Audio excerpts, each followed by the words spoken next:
के बच्चों के टीकाकरण को भी उत्कृष्टता से प्रारंभ किया है और वरिष्ठ नागरिकों को बूस्टर डोज भी पूरी सफलता के साथ लगाई जा रही है। सितंबर 2021 में अपने वर्चुअल संबोधन में माननीय प्रधानमंत्री जी द्वारा टीकाकरण अभियान में हिमाचल प्रदेश को चैंपियन राज्य की उपमा देना पूरे प्रदेश के लिए गर्व की बात है।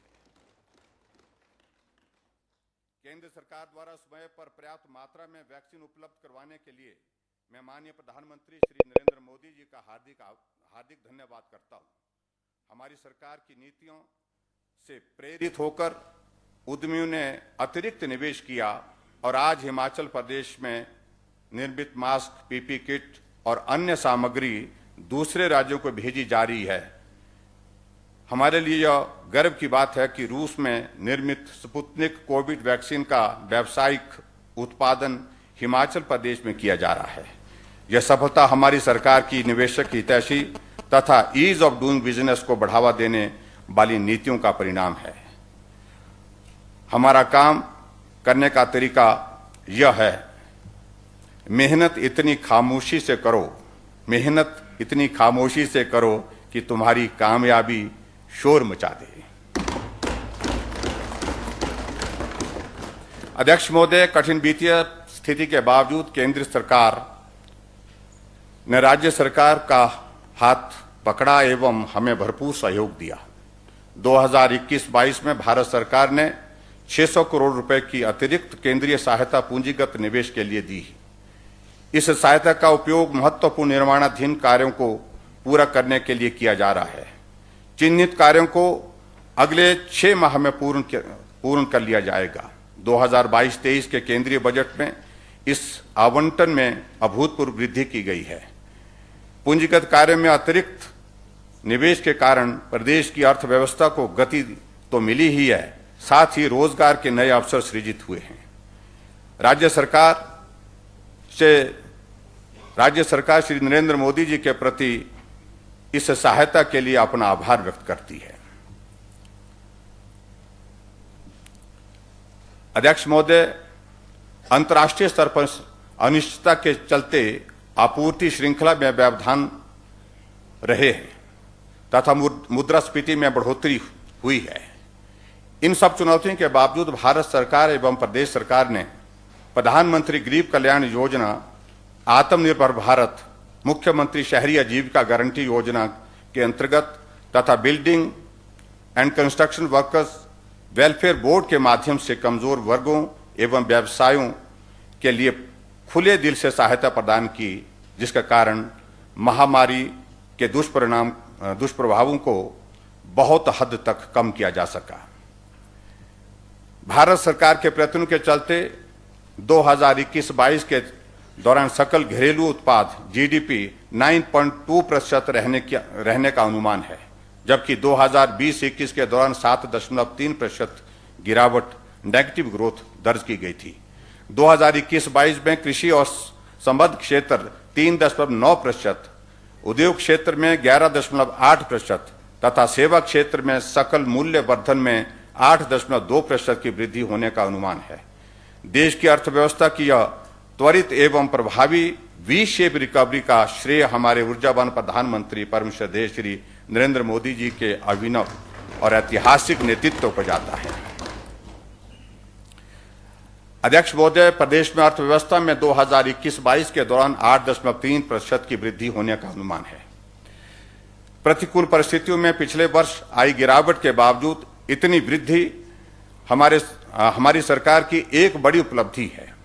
2021-22 के अग्रिम अनुमानों के अनुसार राज्य सकल घरेलू उत्पाद जीएसडीपी 1,75,173 रुपए रहेगा। अग्रिम अनुमानों के अनुसार ही 2021-22 में प्रति व्यक्ति आय 2,01,854 रुपए आंकी गई है, जो कि राष्ट्रीय स्तर पर अनुमानित प्रति व्यक्ति आय से 51,528 रुपए अधिक है। अध्यक्ष महोदय, 2021-22 से बजट के बदलते स्वरूप के निरंतरीकरण में भारत सरकार द्वारा सभी केंद्रीय प्रायोजित परियोजनाओं के अंतर्गत एक सिंगल नोडल एजेंसी अकाउंट खोलने का प्रावधान किया गया है। इस व्यवस्था के माध्यम से केंद्रीय प्रायोजित परियोजनाओं के अंतर्गत प्राप्त होने वाली केंद्रीय सहायता राशि राज्य अंशदान सहित अब बहुत ही कम समय में कार्यकारी विभागों के बैंक खातों में जारी कर दी जाएगी। प्रदेश में केंद्र सरकार की समस्त 91 योजनाओं को इस व्यवस्था के अधीन लाया गया है।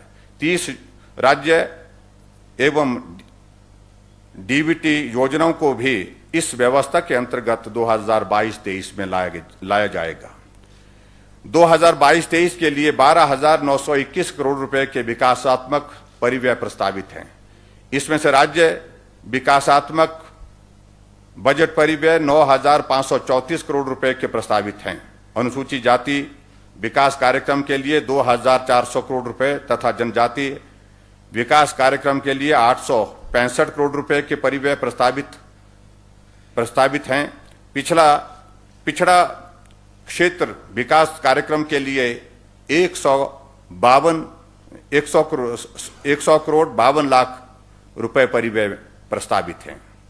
वर्तमान सरकार के 4 वर्ष के कार्यकाल के दौरान विधायक प्राथमिकता योजनाओं की डीपीआर बनाने तथा उनको नाबार्ड के rural infrastructure development fund RIDF के अंतर्गत स्वीकृतियों में तेजी लाने के लिए विशेष प्रयास किए गए हैं।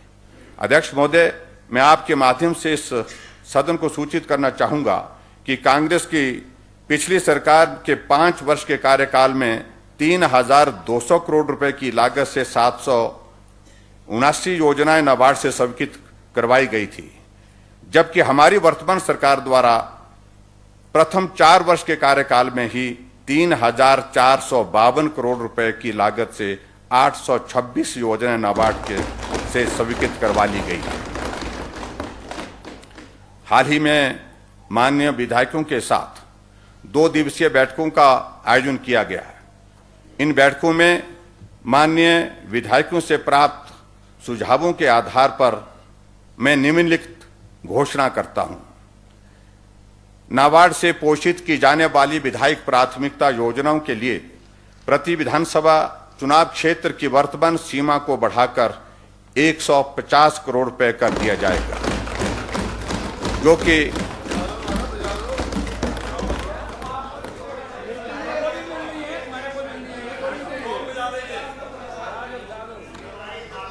कि 2017-18 की सीमा से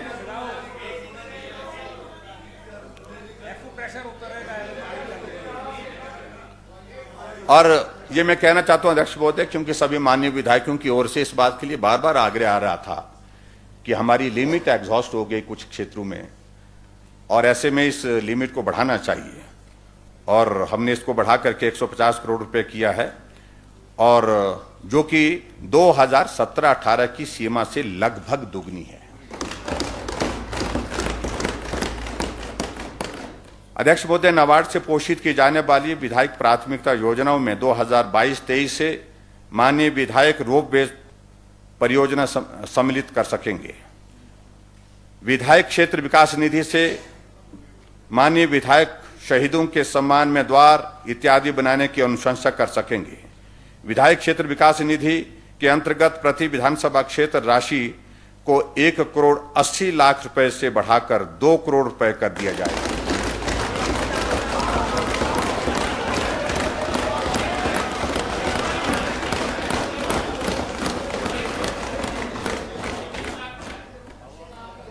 और इस वृद्धि के साथ ही वर्तमान सरकार के कार्यकाल में इस निधि में कुल 90 लाख रुपए प्रति विधानसभा चुनाव क्षेत्र की वृद्धि हो जाएगी, जो कि लगभग दुगनी है।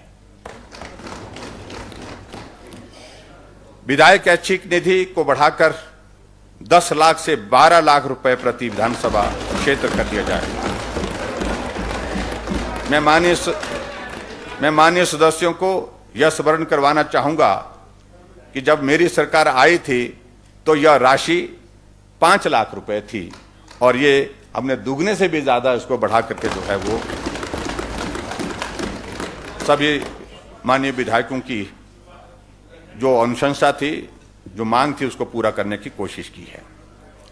अध्यक्ष महोदय, मैं यहां कहना चाहूंगा, लहरों की खामोशी को आशा जी जरा सुनिए, हम शेर पढ़ रहे हैं इसलिए हम कह रहे हैं कि सुनिए। लहरों की खामोशी को समुद्र की बेबसी न समझ। लहरों की खामोशी को समुद्र की बेबसी न समझ। जितनी गहराई अंदर है, बाहर उतना ही तूफान बाकी है। अध्यक्ष महोदय, हमने उज्ज्वल योजना का विस्तार करते हुए गृहिणी सुविधा योजना शुरू की, जिसके तहत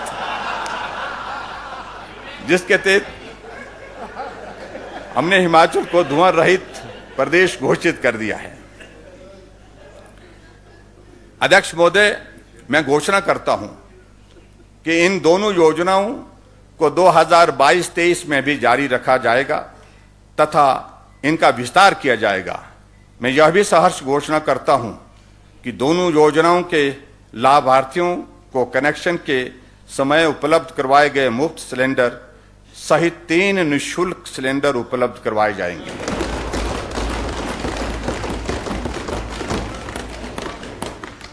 और उपभोक्ताओं को इनसे निम्न लाभ प्राप्त होंगे। नए कनेक्शन पर एक वर्ष में 3 निःशुल्क सिलेंडर मिलेंगे। जिन्होंने पुराने कनेक्शन के साथ 1 सिलेंडर लिया हो, उन्हें 2 अतिरिक्त मिलेंगे, और जिन्होंने पुराने कनेक्शन के साथ 2 सिलेंडर लिए हों, उन्हें 1 अतिरिक्त निःशुल्क सिलेंडर मिलेगा। अध्यक्ष महोदय, मैं ये भी कहना चाहता हूं कि इस संदर्भ में काफी जगह से जो आग्रह आए हैं, सुझाव आए हैं, कुछ का कहना है कि हमको डीबीटी करनी चाहिए, कुछ का कहना है सिलेंडर। लेकिन हमारा जितना एक जो बजट में हमने जो प्रावधान किया है, उस प्रावधान को ध्यान में रखते हुए अभी हमने सिलेंडर का जिक्र किया है। अगर इसमें सुझाव की दृष्टि से अगर बात आगे बढ़ेगी इस दिशा में कि भाई डीबीटी करना चाहिए, क्योंकि काफी लोग इस तरह से भी चाहते हैं, तो उस पर विचार करेंगे। अध्यक्ष महोदय, मैं सहर्ष घोषणा करता हूं कि 2022-23 में इसके लिए 70 करोड़ रुपए व्यय किए जाएंगे, जो कि पिछले वर्ष की तुलना में 50 करोड़ रुपए अधिक हैं। अध्यक्ष महोदय, यहां मैं कहना चाहूंगा, माताओं बहनों के चेहरों पर है मुस्कुराहट। गृहिणी सुविधा योजना खुशी लेकर आई है। हिमाचल बना देश का पहला धुआं मुक्त प्रदेश। जन सहयोग से हमने यह मंजिल पाई है। अध्यक्ष महोदय, मैं वर्तमान में अनाज की बिक्री के लिए कोई भी विशिष्ट मंडी उपलब्ध नहीं है। प्रदेश में पैदा होने वाले अनाज को पड़ोसी राज्यों में बिक्री के लिए भेजने में मुश्किलें आई। प्रदेश में आगामी रबी सीजन में 11 स्थानों पर अनाज की खरीद शुरू कर दी जाएगी, जिसमें खरीद संबंधी सभी सुविधाएं जैसे ग्रेडिंग व सफाई के लिए मशीनरी, इलेक्ट्रॉनिक तौल मशीन, कबर्ड तथा खुला नीलामी मंच, क्रेट्स, टेंट, पार्किंग, किसानों को बैठने के लिए उचित स्थान आदि उपलब्ध करवाए जाएंगे।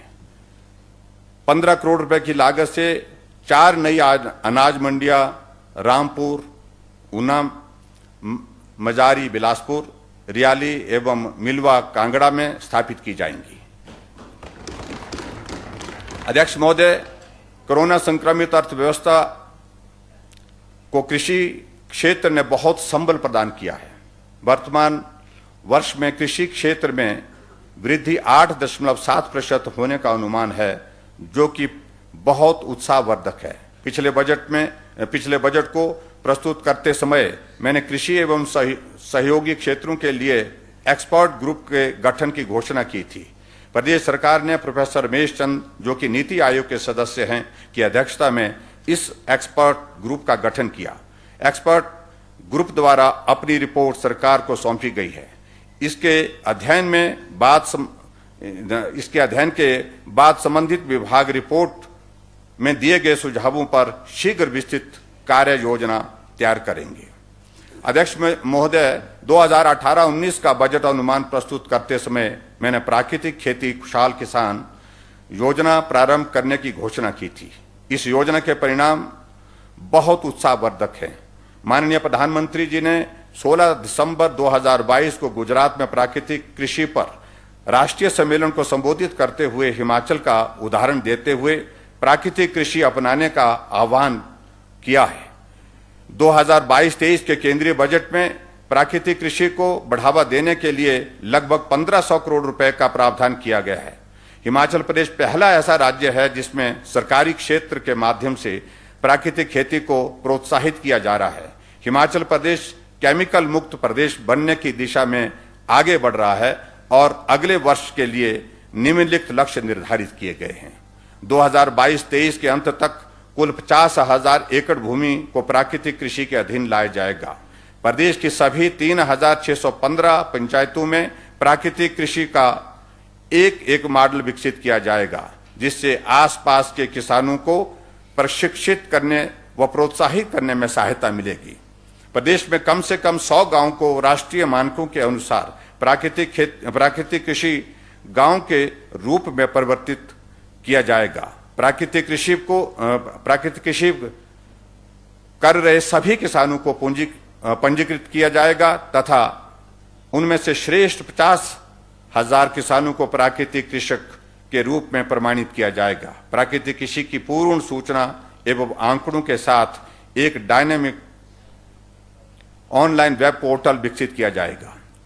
प्रदेश की 10 मंडियों में प्राकृतिक कृषि उत्पादों की बिक्री के लिए विशेष स्थान उपलब्ध करवाए जाएंगे तथा 2 स्थान पर प्राकृतिक कृषि के उत्पादों की बिक्री के लिए विशेष मंडी स्थापित की जाएगी।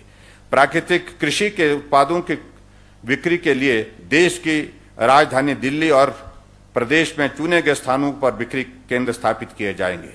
अध्यक्ष महोदय, मैं किसान भाइयों का आह्वान करते हुए कहना चाहूंगा, आओ मिलकर मुट्ठी बांधें, आओ मिलकर मुट्ठी बांधें, धरती का श्रृंगार करें, खेतों में हरियाली रोपें, समृद्धि का संचार करें। अध्यक्ष महोदय, गत वर्ष हमारी सरकार ने पहली बार कृषि और बागवानी विश्वविद्यालयों को एक निश्चित शोध ग्रांट करने की घोषणा की थी। माननीय प्रधानमंत्री जी के निर्देशानुसार प्रदेश के कृषि एवं बागवानी विश्वविद्यालयों में प्राकृतिक कृषि पर स्नातक एवं स्नातकोत्तर स्तर पर पाठ्यक्रम में संशोधन किया जाएगा तथा शोध को प्रोत्साहित किया जाएगा। पराला मंडी को आदर्श मंडी के रूप में विकसित किया जा रहा है।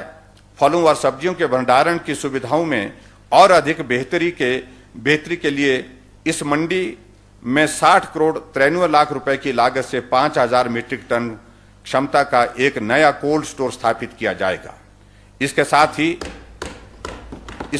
ही 1,500 मीट्रिक टन क्षमता का फ्रीजिंग चैम्बर, 10 मीट्रिक टन घंटा क्षमता की ग्रेडिंग पैकिंग लाइन और 1 मीट्रिक टन प्रति घंटा क्षमता की इंडिविजुअली क्विक फ्रीजिंग लाइन स्थापित की जाएगी।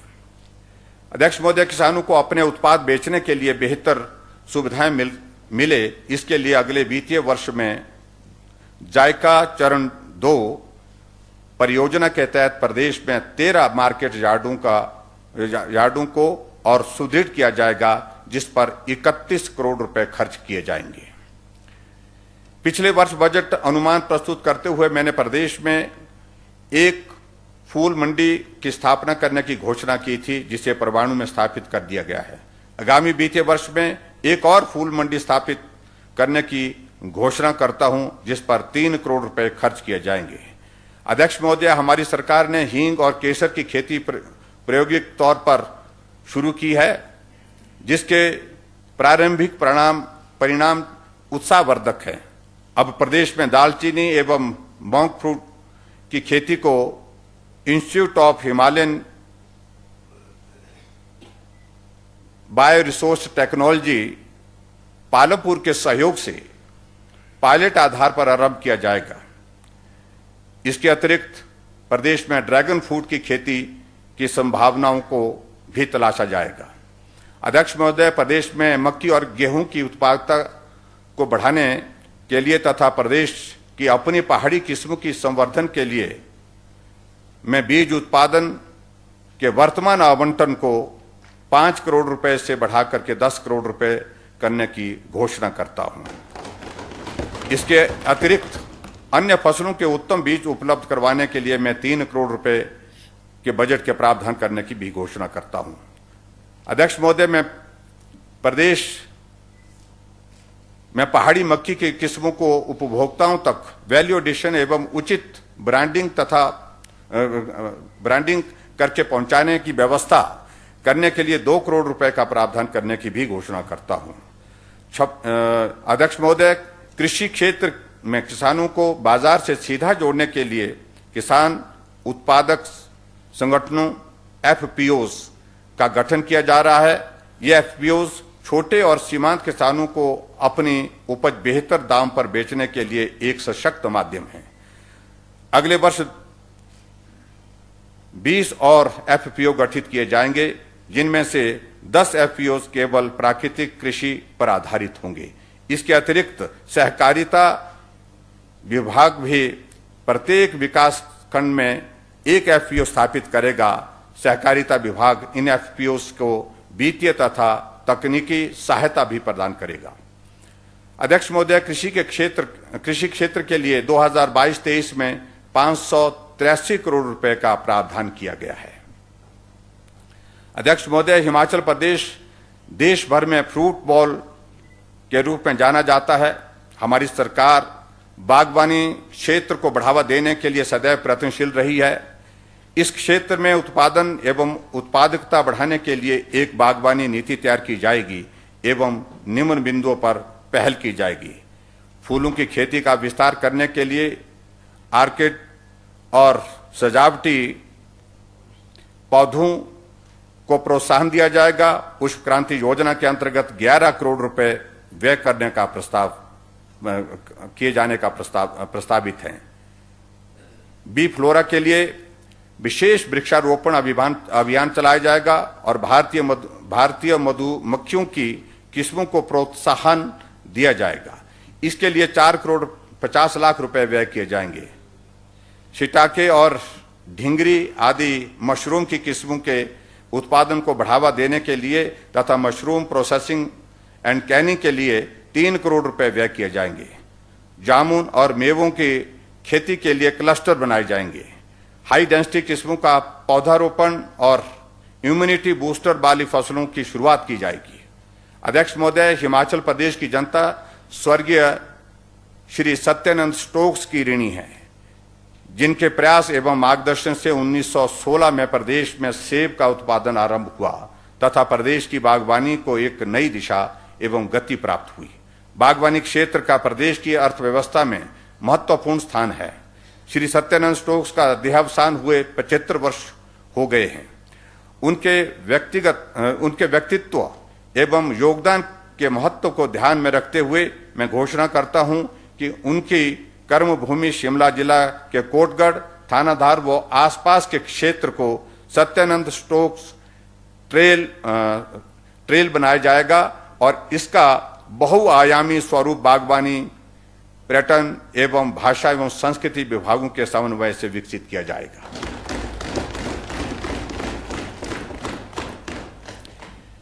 अध्यक्छ महोदय, विभिन्न स्थानों पर प्रोसेसिंग एंड कैनिंग यूनिट्स के अतिरिक्त सीए स्टोर स्थापित किए जा रहे हैं।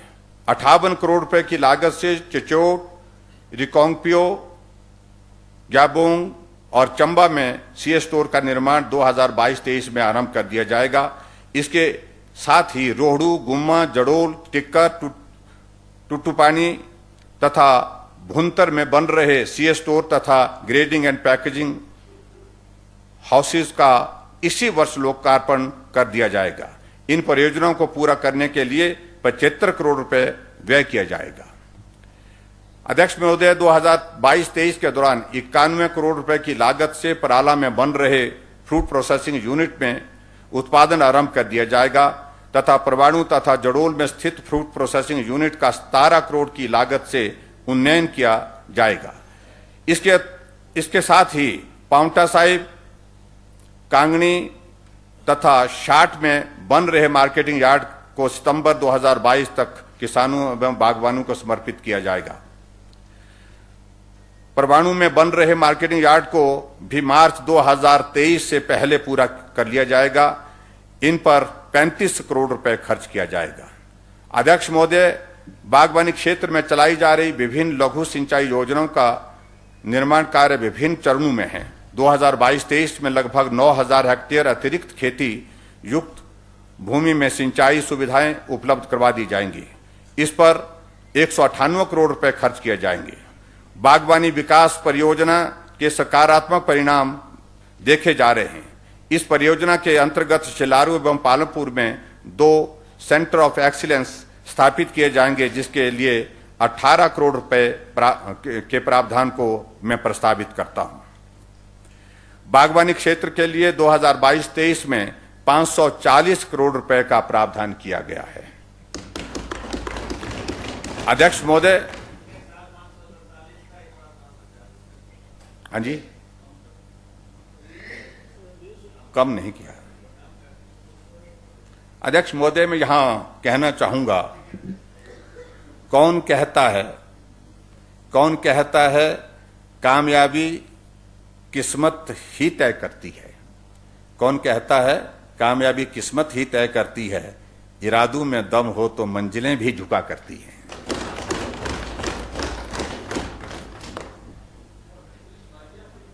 अध्यक्ष महोदय, हमारी सरकार के लिए गौवंश का संरक्षण आस्था का विषय है। आपके माध्यम से मैं सदन का ध्यान वर्तमान सरकार के मंत्रिमंडल की पहली बैठक की ओर आकर्षित करना चाहूंगा, जिसमें हमने गौवंश सेवा का संकल्प लिया था।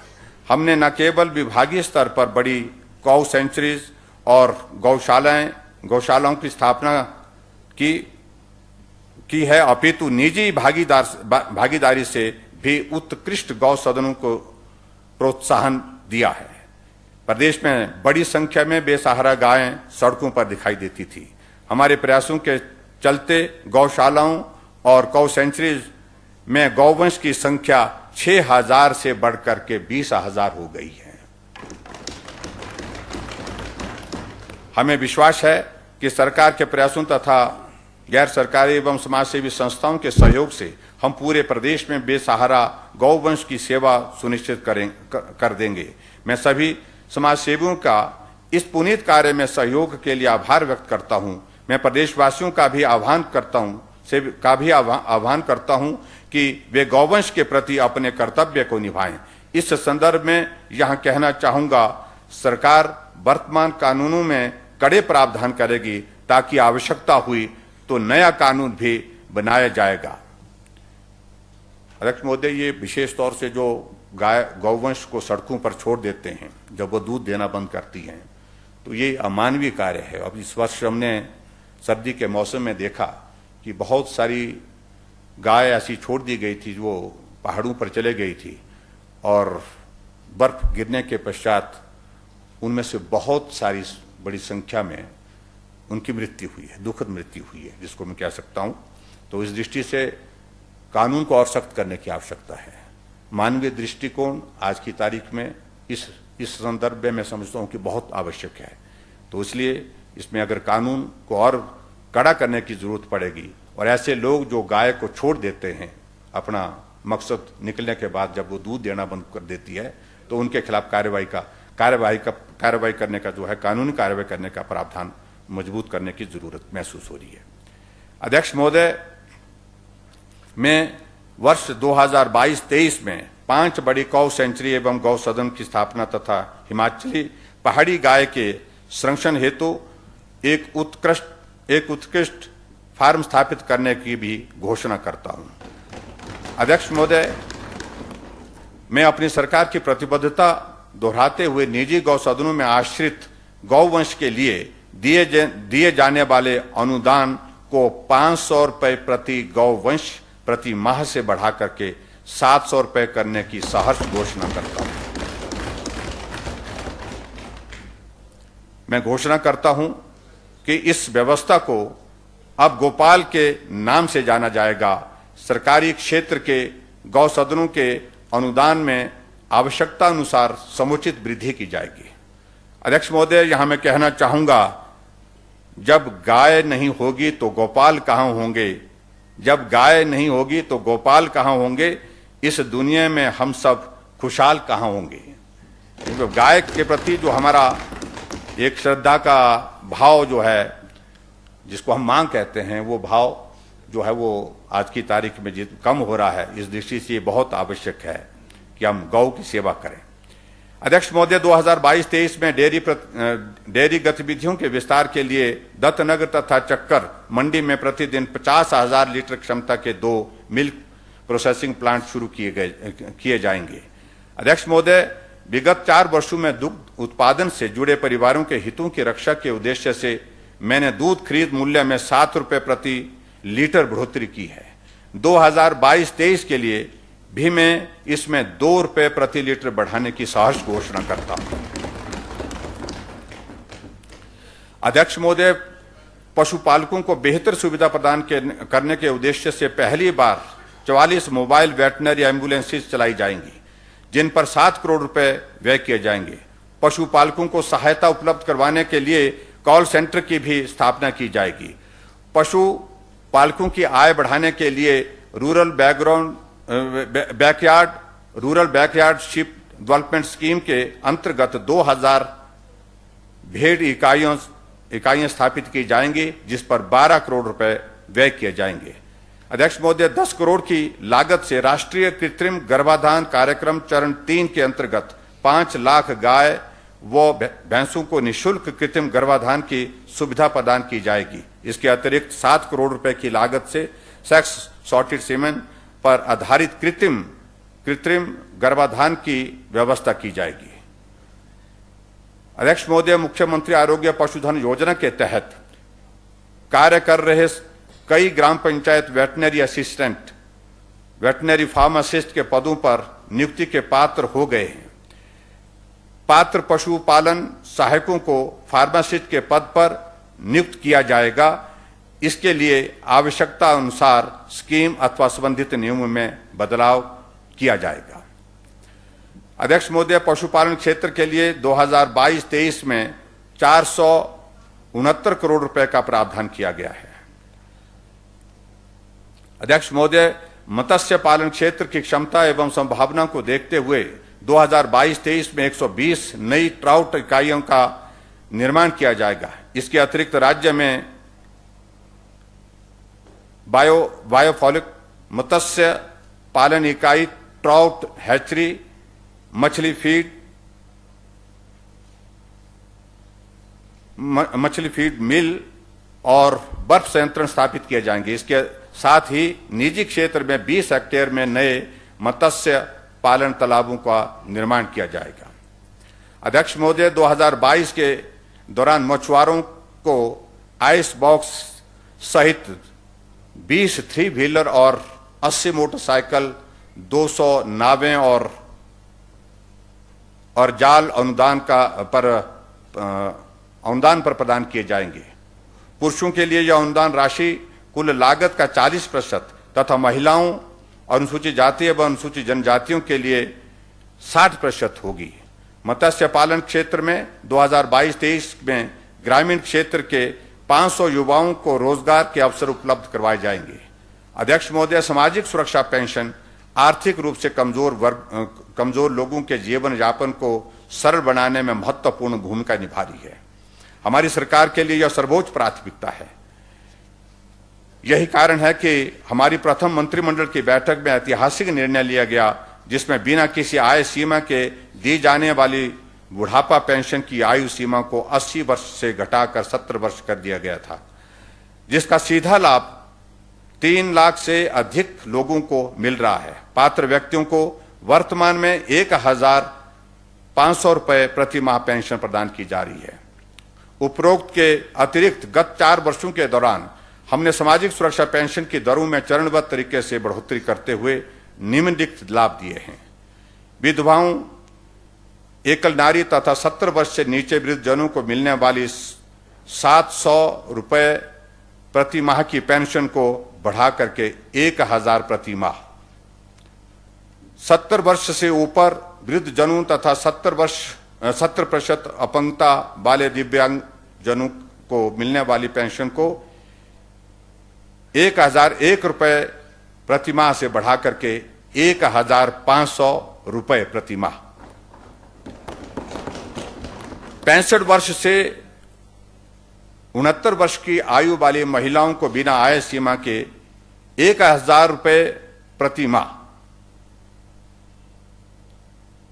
कुष्ठ रोगी एवं ट्रांसजेंडर को मिलने वाली 700 रुपये प्रति माह पेंशन को बढ़ा करके 850 रुपये प्रति माह। 2017 तक प्रदेश में 4.25 लाख व्यक्ति सामाजिक सुरक्षा पेंशन ले रहे थे, जिन पर लगभग 450 करोड़ रुपए की राशि खर्च की जा रही थी। हमने अपने सरकार के 4 साल के कार्यकाल के अंदर ही 2,20,000 से अधिक नए पात्र लोगों को सामाजिक सुरक्षा पेंशन की स्वीकृति दी। हमारी सरकार द्वारा वर्तमान में 6,35,000 लोगों को सामाजिक सुरक्षा पेंशन का लाभ प्रदान किया जा रहा है। हमारी सरकार ने निर्णय लिया है कि 2022-23 में सामाजिक सुरक्षा पेंशन के 40,000 अतिरिक्त आवेदनों को वर्तमान पात्रता शर्तों के आधार पर सामाजिक सुरक्षा पेंशन प्रदान की जाएगी। अभी हाल ही में हमने प्रदेश के पूर्ण राज्यत्व स्वर्ण जयंती के वर्ष के पूर्ण होने के अवसर पर सामाजिक न्याय एवं अधिकारिता विभाग की योजनाओं में पात्रता हेतु वार्षिक आय सीमा को 2014 में 35 वर्ष रुपए की निर्धारित की, जो 2014 में 35,000 रुपए निर्धारित की थी, को बढ़ा करके 50,000 वार्षिक कर दिया है। और इस निर्णय से 60,000 से अधिक अतिरिक्त लाभार्थियों को बुढ़ापा, विधवा, एकल नारी और दिव्यांगजन पेंशन का लाभ मिलेगा। मैं सहर्ष घोषणा करता हूं, सामाजिक सुरक्षा के प्रति सरकार के दृढ़ संकल्प को दोहराते हुए मैं मेरी सरकार के दृष्टि पत्र में किए गए वादों को पूरा करते हुए सभी के लिए किसी आय सीमा के वृद्धावस्था पेंशन की पात्रता हेतु आयु सीमा घटा करके 60 वर्ष करने की घोषणा करता हूं।